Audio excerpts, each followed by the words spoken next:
Shalom,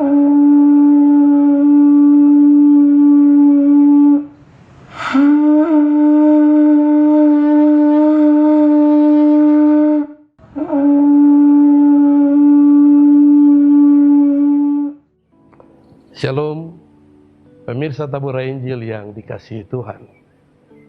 Kita akan belajar dari firman Tuhan di saat ini. Namun sebelum itu, mari kita memohon pertolongan Tuhan. Mari kita berdoa. Di hadapan-Mu kami tertunduk. Kami mengucap syukur dan berterima kasih bahwasanya oleh Tuhan kami senantiasa dipimpin dalam setiap langkah hidup kami. Di kesempatan ini kami hendak membaca dan merenungkan firman-Mu. Mari Tuhan, sertai dan lindungi kami. Kuasai kami dengan Roh-Mu yang kudus, agar firman yang hendak kami baca dan renungkan, memberikan kepada kami sukacita, dan memotivasi kami untuk senantiasa mengandalkan Tuhan di setiap langkah hidup ini. Terpujilah nama-Mu Tuhan Yesus Kristus, sekarang dan selamanya. Amin. Pemirsa Tabur Injil yang dikasihi Tuhan, bacaan firman Tuhan bagi kita di kesempatan ini terambil dalam kitab Bilangan pasal 23 ayat 19 dan ayatnya yang ke-20.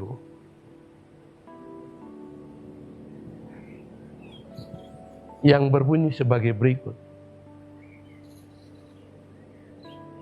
Allah bukanlah manusia sehingga ia berdusta, bukan anak manusia sehingga ia menyesal. Masakan ia berfirman dan tidak melakukannya, atau berbicara dan tidak menepatinya? Ketahuilah, aku mendapat perintah untuk memberkati, dan apabila Dia memberkati, maka aku tidak dapat membalikannya. Sampai demikian jauh bacaan firman Tuhan. Berbahagialah kita yang senantiasa mengikut sertakan Tuhan dalam setiap langkah hidup kita. Amin. Pemirsa Tabur Injil yang diberkati Tuhan, dari bacaan firman Tuhan tadi, Bilangan pasal 23 ayat 19 dan ayatnya yang ke-20, terambil tema untuk kita renungkan. Janji manusia itu palsu, janji Allah itu asli. Saudara, ada sebuah cerita, ada seorang anak kecil, ia tinggal hidup sebatang kara karena ayah ibunya telah meninggal. Akibatnya, anak ini pun tidak bisa melanjutkan pendidikannya atau sekolahnya. Tetapi anak ini tidak patah semangat. Dia tidak berputus asa. Suatu hari, sementara ia duduk di sebuah taman, dan di situ juga terdapat seorang laki-laki dengan pakaiannya yang rapi, terlihat seperti seorang yang sangat kaya. Anak ini mendatangi orang itu, dan ia mengatakan kepada orang tersebut, "Bapak, bolehkah saya menyemir sepatumu?" Dan bapak itu pun memberikan sepatunya untuk disemir oleh anak ini. Dan ketika anak ini menyelesaikan tugasnya, ia pun mengembalikan sepatu kepada tuan tersebut, dan ia katakan kepada tuan itu, kalau bisa tuan memberikan kepadanya uang yang lebih dari yang seharusnya ia terima, dengan alasan dia pinjam supaya dia bisa membelikan alat semir sepatu. Dengan merasa iba, maka sang tuan itu memberikan sejumlah uang kepada anak ini tanpa mengharapkan harus dikembalikan. Suatu ketika, anak ini menjadi pebisnis yang besar dan handal.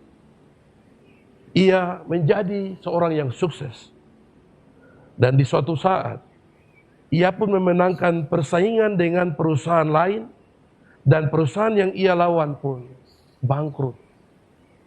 Anak ini bahkan sudah lupa untuk mengganti uang yang dulu pernah ia pinjam. Laki-laki yang meminjamkan uang ternyata adalah pemilik perusahaan yang sudah bangkrut. Sang pemuda ini, ia pun mengenal atau mengetahui hal itu. Tetapi ia memiliki asumsi atau memiliki pandangan bahwa persaingan adalah sesuatu hal yang wajar dalam bisnis. Dari cerita ini, saudara-saudara, dapat menarik sebuah kesimpulan bagi kita bersama, bahwa manusia tidak akan pernah menjamin untuk dapat ditepati, meskipun semua manusia tidaklah sama dalam hal mempertahankan prinsip soal janji. Itulah sebabnya janji Allah tidak dapat disamakan dengan janji manusia. Pemirsa Tabur Injil yang diberkati Tuhan, lewat bacaan firman Tuhan jelas memperlihatkan kepada kita bagaimana Allah menepati janji penyertaannya bagi bangsa Israel yang keluar dari tanah Mesir menuju tanah perjanjian di bawah kepemimpinan Musa. Balak Raja Moab bersama orang Moab takut menghadapi Israel karena mereka mendengar bangsa Israel baru saja mengalahkan dua raja, yaitu Raja Sihon dari Amori dan Og Raja Basan. Sehingga Balak mengirim utusan dengan membawa upah untuk Bileam bin Beor, seorang penenung atau pelihat, agar Bileam memberkati Moab dan mengutuk bangsa Israel. Tapi yang Allah lakukan justru berbeda. Setelah Bileam tiba pada Balak atas perintah Allah, maka Bileam pun memberkati Israel. Ayat 19 dan 20 tadi, yang hendak menunjukkan bahwa janji Allah dalam menyertai dan memberkati bangsa Israel akan selalu ditepatinya. Sebab Allah adalah Allah yang setia, dan janji Allah tidak dapat disamakan dengan janji manusia. Yang hari ini berjanji kemudian besok bisa lupa. Allah berjanji, maka Dia sendiri akan menepatinya. Sekalipun mungkin bagi kita lama, bahkan tidak mungkin, karena begitu banyak tantangan atau pergumulan yang seakan-akan mau menghadang, seperti Israel yang dijanjikan penyertaan Tuhan menuju tanah perjanjian, tapi diawali dengan kerasnya hati Firaun, kemudian menemui Laut Teberau, menghadapi padang gurun, melalui Mara yang artinya pahit. Belum lagi dihadang oleh raja-raja yang negerinya akan dilalui sebelum tiba di tanah Kanaan. Tapi Allah selalu ada bagi Israel. Allah menyertai, Allah melindungi mereka. Inilah janji Allah bagi umatnya yang selalu ditepati. Dan bukankah kita pun akan mengalami hal yang sama? Di mana di tahun 2020, dengan segala bentuk tantangan, persoalan, pergumulan yang kita hadapi, telah kita lalui. Kita dituntun memasuki tahun rahmat Tuhan, tahun baru 2021, yang menjadi rahasia bagi kita. Mungkinkah kita pun bisa sanggup melewatinya atau melaluinya? Mungkin ini pertanyaan saat hendak melangkah di awal tahun ini. Dan saat ini kita telah ada di hari ke-29 di tahun anugerah Tuhan ini. Itu pertanda bahwa kita pun telah ada di dalam janji penyertaan Tuhan, di mana Tuhan tidak akan membiarkan kita melangkah sendiri. Entahkah kita akan melewati Laut Teberau, padang gurun yang syarat dengan beban serta pergumulan, Bahkan kita pun juga akan dibawa ke Mara, bahkan berhadapan dengan Firaun, Sihon, Og, dan Balak. Tapi satu hal yang pasti, Tuhan akan menyertai karena Dia Allah yang selalu setia akan janjinya. Oleh sebab itu, hiduplah dalam ketaatan pada pimpinan Tuhan. Berlakulah sesuai firman-Nya sebagai wujud kasih kita kepada Tuhan Allah kita yang selalu setia menyertai dan melindungi kita. Berharaplah kepada Allah dan jangan berharap kepada manusia. Tuhan menolong kita. Amin. Demikian saudara, program Tabura Injil di saat ini. Mari kita menghampiri Tuhan di dalam doa.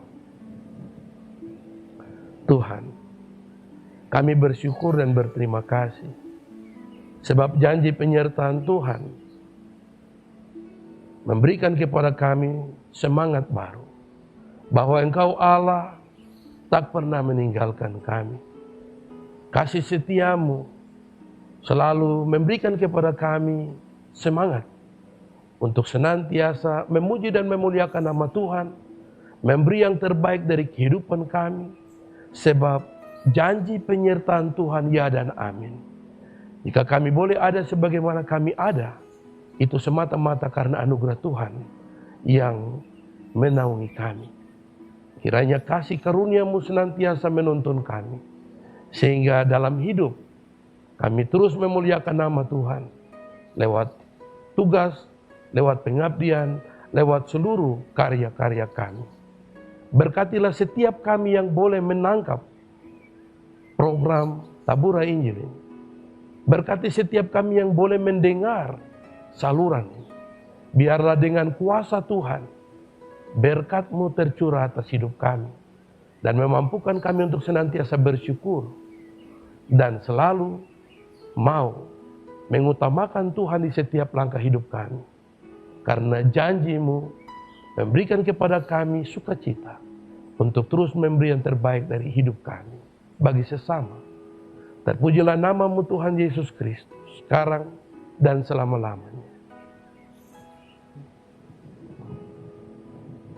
Pemirsa Tabura Injil yang diberkati Tuhan, demikian firman Tuhan yang telah kita dengar bersama. Kiranya kita senantiasa dimampukan untuk selalu berharap, selalu berserah pada penyertaan dan pimpinan Tuhan. Tuhan menolong kita sekalian. Shalom.